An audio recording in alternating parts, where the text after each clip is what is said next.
চর্বির ব্যাপারে আলোচনা করেছি, আপনারা ভিডিওটা না টেনে একটু ধীরে ধীরে ঠান্ডা মাথায় দেখবেন। একবার না দেখতে পারলে 2-3 বার দেখবেন, না বুঝলে 2 বার দেখবেন, 3 বার দেখবেন। এখানে তো আসলে টাকা খরচ হচ্ছে না, আমরা আসলে শিখতে চাচ্ছি না। আমাদের সবচাইতে বড় সমস্যা হচ্ছে আমরা হাঁস পালন করে লাভবান হতে চাইতেছি। হাঁস পালন করে লাভবান হতে গেলে আমাকে কিছু জানতে হবে, শিখতে হবে। সবচাইতে দুটা জিনিস গুরুত্ব দিবেন, সেটা হচ্ছে কন্টিনিউ ফিড খাওয়াইতে পারবেন না এবং কন্টিনিউ গম খাওয়াইতে পারবেন না, তাহলে ইনশাল্লাহ আপনার হাঁসের চর্বি জমবে না। আসসালামু আলাইকুম প্রিয় দর্শক ভাই ও বোনেরা, আশা করি আপনারা ভালোই আছেন। আমার কাছে বিভিন্ন সময় বিভিন্ন মানুষ জানতে চান, ফোন দিয়ে অথবা আমার চ্যানেলে বিভিন্ন ভিডিও দেখে মন্তব্য করে থাকেন যে তাদের হাঁস পালন করছেন, পর্যাপ্ত পরিমাণে খাবারও খাওয়াচ্ছেন, 3 বেলাই তাদেরকে খাবার খাওয়াচ্ছেন, শুধু ফিট খাবার খাওয়াচ্ছেন। যে আমি আবদ্ধ অবস্থায় লালন পালন করছি, 3 বেলায় আমি তাদেরকে ফিট খাওয়াচ্ছি, তারপরও আমাকে কেন সঠিক সময় ডিম দিচ্ছে না। আর আজকের এই প্রতিবেদনের মধ্যে অতিরিক্ত রকমের ফিট খাওয়ানোর ফলে হাঁসের শরীরে এক ধরনের চর্বি জমে যায়। এমনিতেই হাঁসের কিন্তু 2800 কিলো ক্যালোরি তাদের প্রয়োজন হয়। সেক্ষেত্রে আপনি সেই ঘাটতি পূরণ করতে গিয়ে অতিরিক্ত রকমের খাবার খাইয়ে যখন আপনি তাদের শরীরে চর্বি জমে যাবে, তাদের শরীরে কিন্তু এমনিতেই গরম বেশি, সেই চর্বি জমে যাওয়ার ফলে কি বিরূপ প্রতিক্রিয়া হয় তাই আজকে জানবো আমাদের এক খামারির ভাইয়ের কাছ থেকে, যার নাম, এই খামারির পরিচয় হচ্ছে আলমদিনা হাঁস ফার্ম। এই অভিজ্ঞ খামারির কাছ থেকে আজকে জানবো যে যদি অতিরিক্ত খাবার খাইয়ে হাঁসের শরীরে চর্বি জমে যায়, সেক্ষেত্রে হাঁস কেন ডিম পারে না।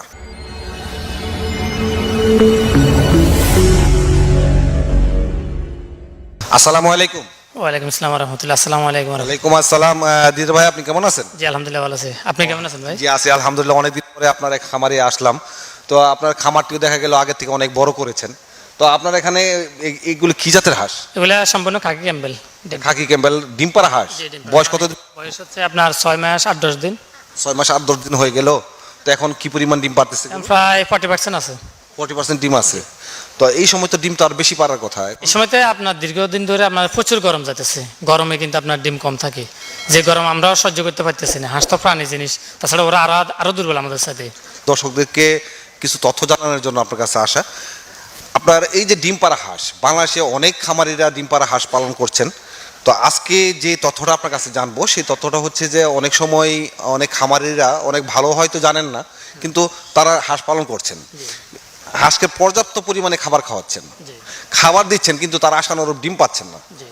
তো এখানে তো একটা জিনিস হতে পারে, তাদের শরীরে চর্বি জমতে পারে।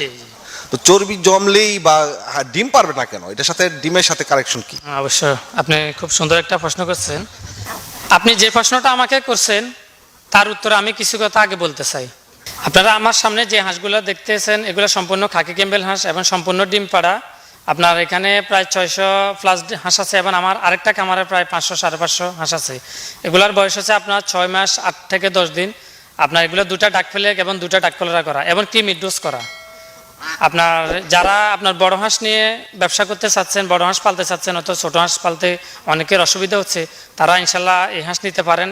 100% সব কিছু ক্লিয়ার করা আছে আমার সাথে, যারা নেবেন আমার সাথে যোগাযোগ করতে পারেন।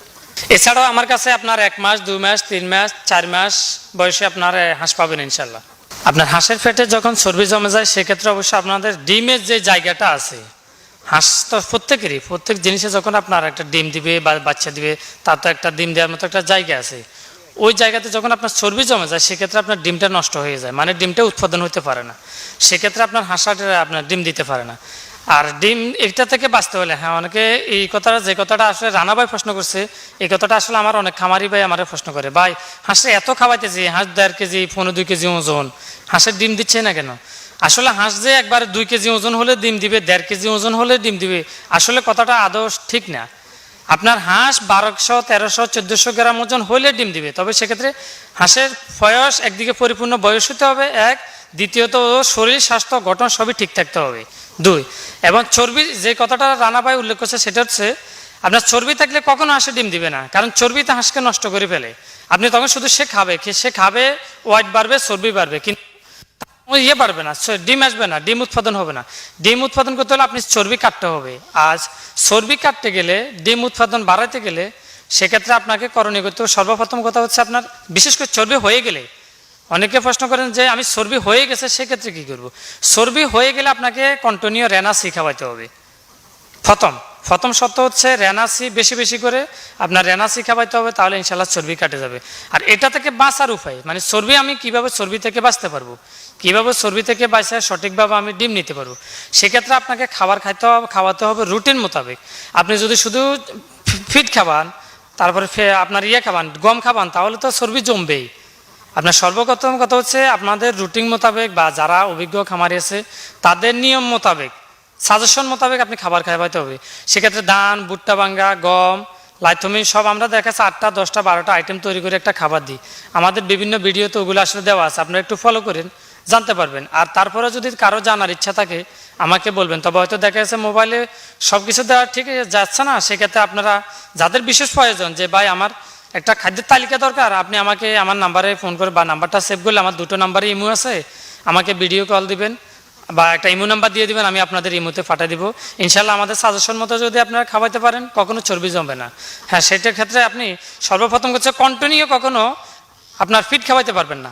ফিট খাওয়াবেন, আপনার প্রথম কয়েক মাস ইউজ পরিমাণ ডিম পাবেন, কিন্তু চর্বি জমে যাবে। ফিট খাওয়াইতে পারবেন না। একটা খাওয়াইতে পারবেন না, তার খাওয়াইতে পারবেন তালিকা মোতাবেক। যেমন আমরা প্রতি 100 কেজি খাদ্যের সাথে আমরা ফিট দিই 25 কেজি, সেক্ষেত্রে আপনারা এটাকে একটা তালিকা তৈরি করে নেবেন। আর সবচাইতে বড় সুবিধা হচ্ছে আপনি আমাকে ফোন করা লাগবে না। আপনার এখন হচ্ছে আপনার ইউটিউবের যুগ, আধুনিক যুগ। আপনারা অনলাইনে ঢুকবেন, ইউটিউবে ঢুকে আপনার হাঁসের সুষম খাদ্যের একটা তালিকা দিয়ে সার্চ দিবেন, বা হাঁসের 90% ডিমের একটা তালিকা দিয়ে সার্চ দিবেন, ওখানে বেরিয়ে যাবে। এখান থেকে আছে 2টা 4টা 5টা দেখবেন, আপনি 2টা 4টা যখন দেখবেন এটাকে একটা কালেকশন করে নেবেন যে আমি এখানে কি কি দিতে পারি বা কি কি আমি পাবো, কি কি উপাদান আমার কাছে আছে, কি কি উপাদান মোটামুটি আমি সহজে পাবো। এই ধরনের কয়েকটাকে ভিডিও দেখে আপনি একটাকে সিলেক্ট করে নেবেন, বা কয়েকটা থেকে একটা যেটা আমার দিক থেকে ভালো মনে করেন, আপনার দিক থেকে ভালো মনে করেন, আপনি ওইটাকে গ্রহণ করেন, যেটাকে খারাপ মনে করবেন ওইটা গ্রহণ করবেন না। সবসাথে 2টা জিনিস গুরুত্ব দিবেন, সেটা হচ্ছে কন্টিনিউ ফিট খাওয়াইতে পারবেন না এবং কন্টিনিউ গম খাওয়াইতে পারবেন না, তাহলে ইনশাল্লাহ আপনার হাঁসের চর্বি জমবে না। যদি জমে যায়, আগেও বলছি এখন আবারও বলতেছি, যদি জমে যায়, ডিম বন্ধ হয়ে যায়, হাঁসের ওয়াইট ঠিক আছে, সব ঠিক আছে, হাঁসে খানাও খাইতেছে, সেক্ষেত্রে অবশ্যই আপনি রেনাসি খাওয়াবেন। এরপর আপনি হয়তো বলতে পারেন যে আমি বুঝবো কিভাবে চর্বি জমছে কিনা। আপনার হয়তো 500 হাঁস আছে বা 400 হাঁস আছে, 1000 হাঁস আছে, আপনি একটা হাঁসকে জবাই করবেন। আপনি একটা হাঁসকে জবাই করে খেয়ে ফেলেন, আমরাও তো করতেছি। এখন আপনার চর্বি তো আপনি চোখে দেখতেছেন না, এটা কিন্তু মাংসের উপরে, ফ্যাটের ভিতরে। একটা হাঁস জবাই করে দেখবেন যে আপনার চর্বি জমে গেছে, তখন তো আপনি চর্বিটা অবশ্যই কাটাইতে হবে। চর্বি চাকার জন্য এখানে হতাশার কিছু নেই, রেনাসি খাবান, ইনশাল্লাহ ঠিক হয়ে যাবে। আজকের ভিডিওর ভিতরে আমি যা চর্বির ব্যাপারে আলোচনা করেছি, আপনারা ভিডিওটা না টেনে একটু ধীরে ধীরে ঠান্ডা মাথায় দেখবেন। একবার না দেখতে পারলে 2-3বার দেখবেন, না বুঝলে 2বার দেখবেন, 3বার দেখবেন। এখানে তো আসলে টাকা খরচ হচ্ছে না, আমরা আসলে শিখতে চাচ্ছি না। আমাদের সবচাইতে বড় সমস্যা হচ্ছে আমরা হাঁস পালন করে লাভবান হতে চাইতেছি। হাঁস পালন করে লাভবান হতে গেলে আমাকে কিছু জানতে হবে, শিখতে হবে। আরেকজন লাখপতি হয়ে গেছে, আরেকজনের ডিমের হাঁস দেখে আরেকজনের শত শত ডিম দেখাতেছে, আমরা ওইটা দেখে কিন্তু ব্যবসা করতে চাচ্ছি। আসলে ওইটা না, আপনাকে বুঝতে হবে আমি আরেকজন কি করছে আমার সেটার বিষয় না। সবচাইতে বড় সমস্যা হচ্ছে আমাদের দেশে যারা হাঁস করে, হাঁস না যে কোনো খামার বলেন, হাঁস গরু বলেন, ছাগল বলেন, মুরগি বলেন, যেটাই করে যারাই লস হয়েছে, তারা না জেনে হাঁস করছে, না জেনে গরু করছে, না জেনে মুরগি করছে, এই জন্য তারা কিন্তু লস হচ্ছে। আপনার কোনো ব্যবসায়ী লস নাই, আবার প্রত্যেক ব্যবসায়ী লস। কোনো ব্যবসায় কেন লস নাই, আপনি যদি সেটা জেনে শুনে সঠিক পদ্ধতি, সঠিক পরিকল্পনা এবং সঠিক খামার থেকে সঠিক মানের বাচ্চা নেন এবং সঠিক মানের হাঁস নিতে পারেন, তাহলে আপনি কখনো লসও পড়বেন না। আর যদি আপনি যেখান থেকে হাঁস নিয়ে যান, বাচ্চা নিয়ে যান, সস্তা নিয়ে যান বা ইনব্রিডিং করে ফেলেন, সেক্ষেত্রে অবশ্যই স্বাভাবিক হবে। এখানে আপনি একজন খামারের দোষ দিলে হবে না, আগে আপনাকে বুঝতে হবে, আপনাকে জানতে হবে। না জানলে যারা ভালো জানে তাদের সাথে আপনি পরামর্শ করবেন। আজকের ভিডিও এখানে শেষ করছি। আর তারপরেও যদি আপনাদের কারো কোনো কিছু জানার থাকে আমাকে ফোন করবেন, ইনশাল্লাহ আপনাদের সহযোগিতা আমি সবসময় সর্বাত্মক চেষ্টা করব যাতে আপনারা উপকৃত হতে পারেন। আমার জন্য দোয়া করবেন, আমি আপনাদের জন্য দোয়া করি যাতে আমরা সফল খামার হিসেবে গড়ে উঠতে পারেন। আসসালামু আলাইকুম রহমতুল্লাহ।